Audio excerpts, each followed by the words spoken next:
If you're a stay-at-home mom in a long-term marriage, does that mean that in a divorce you're going to either lose the house or you're going to have to get a job right away? This is a terrific question. My name is Goldman. I'm the director and founder of Goldman & Associates. Our firm has a primary focus on family law issues here in Michigan. And today we're continuing our video series designed to educate and inform the public. So please subscribe to our channel. You know, a lot of people wonder whether or not the fact that they're a stay-at-home mom and they've been there for, 15 years or a long-term marriage, whether that means when they get divorced, the house is going to be lost to them. Well, you have to understand that being a stay-at-home mom doesn't mean that you're going to be able to stay in that house until the youngest reaches age of 18. That is not going to happen. The house is a marital asset. You want to move on with your life? The other side wants to move on with their life. The house may be the only asset that there is for the parties to sell and have cash to move on with their lives, okay? So if you can't agree, the court is arguably going to order that you either buy him out if you want to stay in that house, or the house gets sold and the profits split. And that is likely what's going to happen. Will you be forced to get a job right away?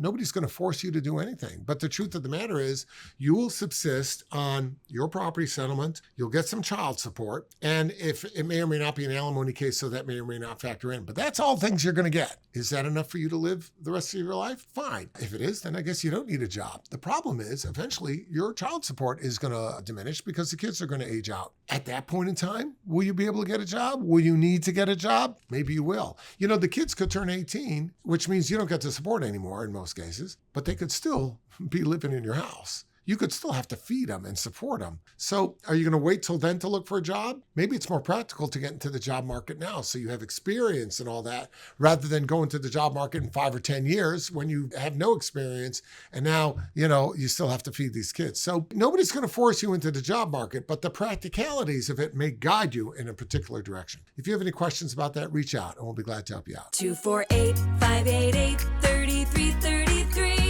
248